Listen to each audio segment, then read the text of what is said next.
time were really difficult to do. Yeah, exactly. So, anyways, I think you should be proud of that, and I think you're a fantastic mom. Oh, thank you. You're welcome. So, let's talk about, what are we at? 9? Okay, so let's talk about the sex side of things. Okay. What's sex like in Barbados? Tell me about that. Sex? I don't mean like, sex I'm sure it's everywhere. I'm sure it's no different than here feeling wise, but what's the outlook? Like, are people still going to the bars in Barbados to pick up and bang, or what's that like? I don't know too much about that, but I just know that it's a really big part of our culture. Is all in our songs, our calypso and soca songs. Sex is? Sex. Well, how do they describe it? Like, what was the word that they use in a lot of the songs? I don't know. It's not out there. It's kind of like innuendo. Okay, all right. So it's more disguised. It's more disguised, Poetic. but you know what they're talking about. Okay, Mm-hmm. okay. So it's a good part of island life. Yeah, and I love it. What's it like there in terms of relationships? Are people still monogamous, or is it more? No, everybody just hookups. How is it? No, like there are a lot of people that are monogamous, and there's a lot of people that get married young and stuff like that, and make it work. And they make it work. And there are some people that are they have a wife, and then they have a side lady. Side lady. Really? Side family. Is that common to have a side piece? I guess so. Really? It's common here too. It's just it's it kind of gave me a bad outlook on men from the islands. Like, really? I refuse to look at a guy from the islands or a black guy. Really? For the longest time. And I had to realize it's not all black men. No. There are a lot of very good black men. Yeah. And, now I look at a black man, I'm like... Oh. Yeah, you like... Yeah. I like what I see. I like what I'm seeing. Yeah.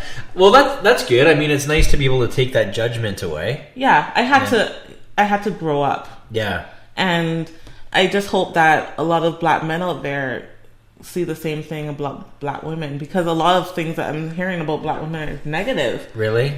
And then they are with white women, which is fine. Like, you love who you love. You're attracted to who you're attracted to. 100%. But don't bring us down. Like, none of all of us are crazy, as you say. And the women that are with these black men and you're hearing these things from, like, how can you respect? I don't get it. Yeah. His mom is black. His sisters are black. Whatever. And why are you saying these things, right? Yeah, no, I mean, I didn't know that was sort of a thing that was happening. It was.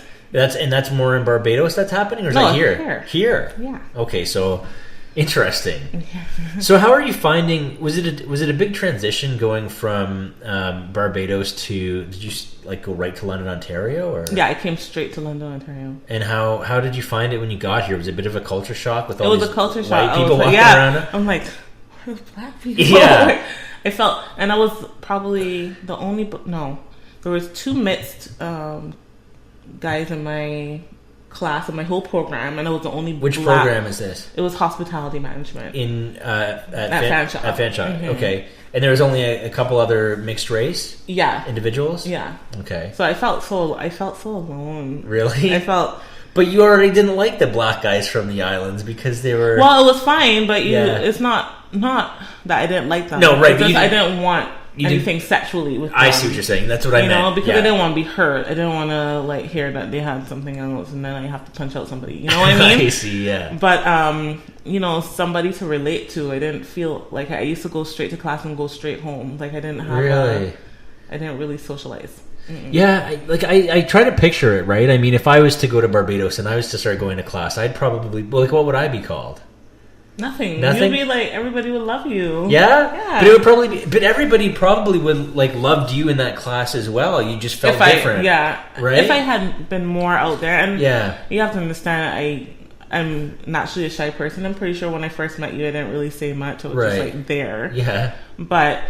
no one really came up to me and said anything, so I just didn't. Right. And that was it. And I wasn't interested in partying. I've partied enough in Barbados. I was drinking since I was 14, whatever.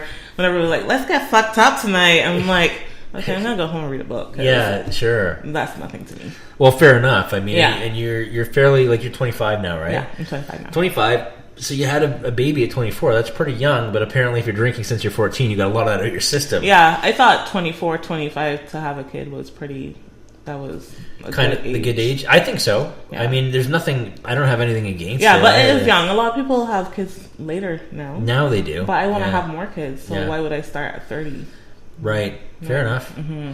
And how do you like after Tommy and everything that you've gone through with the postpartum? Mm-hmm. You feel like you'll be fine to handle it. You've kind of been through it. You never know what's going to happen, right? But I don't know. The positives outweigh the negatives, right?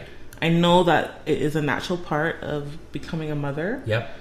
Feeling that way, and I've overcome it. Sure. So if I have another kid, you'll overcome it again. Too. Yeah. No, I agree. I think that the best thing you can do is remember that you've come out of it once. You'll come out of it. Yeah, again. Exactly. You have to remind yourself that. Yeah, sure.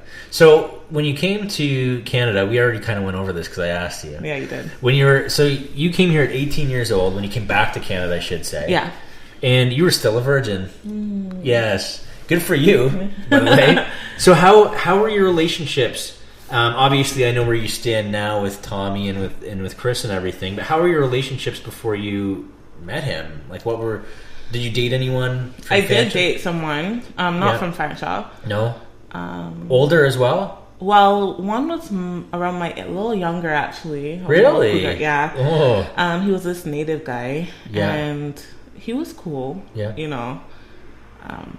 But I felt like a fetish. Really? Okay, so let's talk about this because we had Brooke on before you. Yeah. And she mentioned the same thing. Yeah. Tell me how you felt like a fetish. It's just like, I've never been with a black woman before. And really? Do you do this and do you do that? And your butt's big, so do you do anal? And like just a whole bunch of questions. And I'm like, I'm just a woman. Yeah. My color has nothing to do with how I have sex. Right.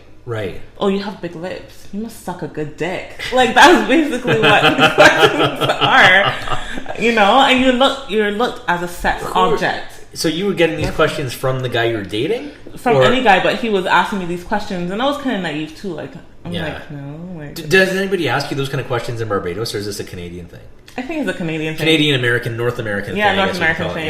Yeah. So it was just straight to like the stereotypes. Yeah, and. You know, these stereotypes are derived from people that they see on TV from America. Okay, I'm not American. Okay, I'm from Barbados, Caribbean. Like, I'm not Shaniqua. You know, I'm not, going to be loud and smack my gums. No, that's not how we are. Right. So lay off of that. All right. Yeah. So we should tell that to the gentleman out there. That, yes. I mean, I think that for Brooke last episode.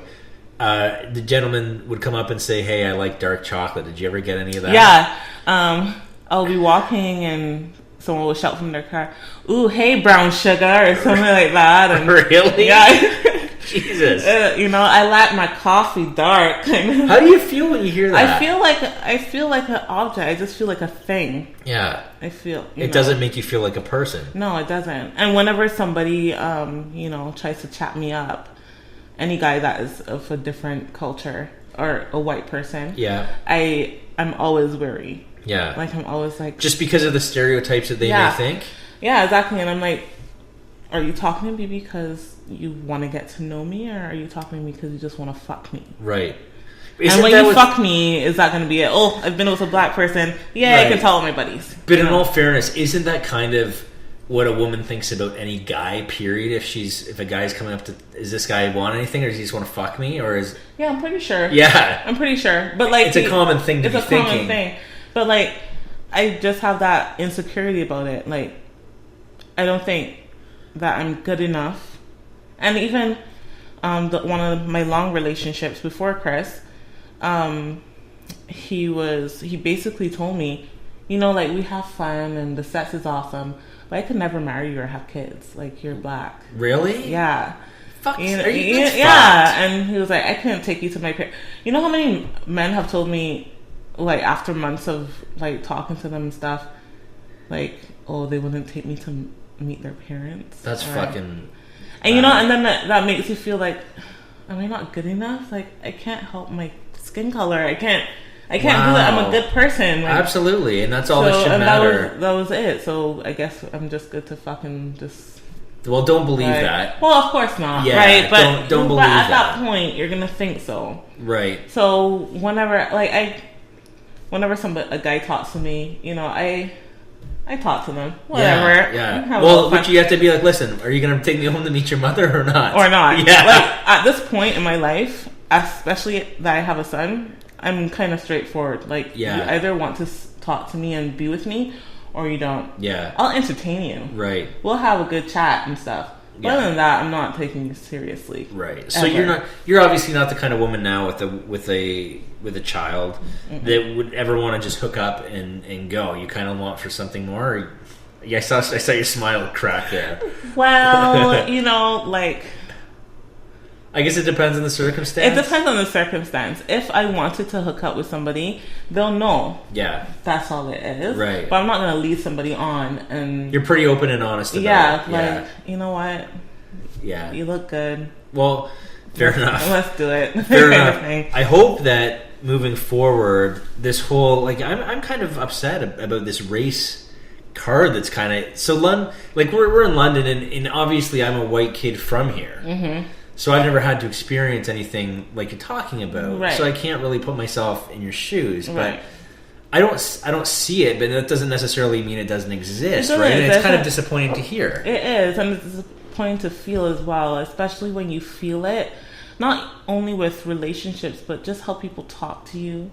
And you can tell. Yeah. And how people look at you. And when you're speaking about something that and you want to be taken seriously, but they don't, because they're like, what do you know? You're from Barbados, whatever, kind of thing. Sure. And there's probably a lot they could learn from you from Barbados culture. And people from Barbados are very smart. Like, we are very intelligent people. I believe we are. Sure. So this thing that we're living in poverty and we're like a third world country thing needs to stop, because it's annoying. Right. And when you speak to certain people, maybe they're just ignorant, right? And they've never even looked into it. But you know what? It's fine to be ignorant. Yeah. But you should want to learn. Right. As well. Before you pipe up and say some bullshit. Yeah, exactly. Okay, fair enough. Exactly. And when you're speaking to one of your friends, if you have a friend that's black or Indian or somebody that comes there and they tell you or that they feel a certain way, somebody said something that made them feel it, don't brush it off.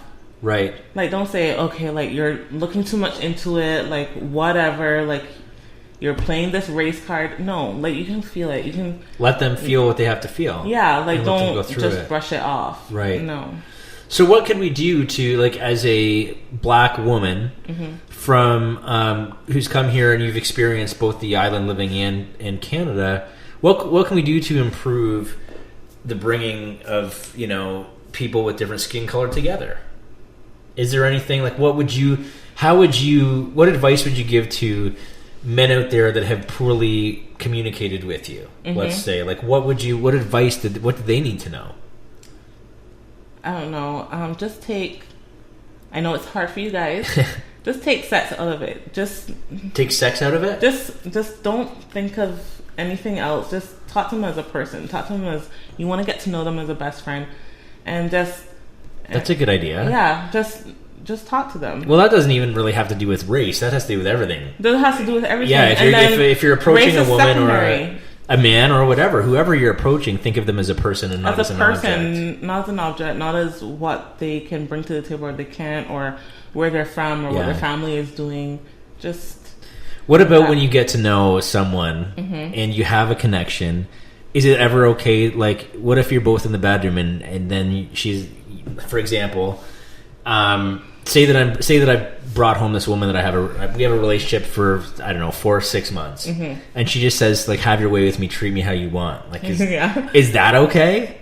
Then is it okay to treat her like an object if she asks for it, or no? Well, I think in sex you're going to treat each other like objects anyway. Okay. You're trying to get to one place, and that's to have an orgasm. Is that? Okay, that's the wrong thinking, though. Really? Yeah, that puts a lot of pressure on people. Not is that it is. So what you want to do, this is to get rid of, as we talk about anxiety, it happens in performance anxiety in the bedroom as well, right? So you want to. There's anxiety in the bedroom. There's a lot of young men, like, right now, and this is actually really eye opening. But around 20, so not quite mid 20s, but sort of lower 20s, just in university, they're having performance anxiety, which means that, it can mean numerous things, but in their case, it's either they can't get their dick hard, or they can't come. And it's because they feel like there's all this pressure on them to perform. A lot of guys, I would have thought, because I know when I was that age, I was like a fucking 2-minute man, right? It's like, I'm an early guy. I'd be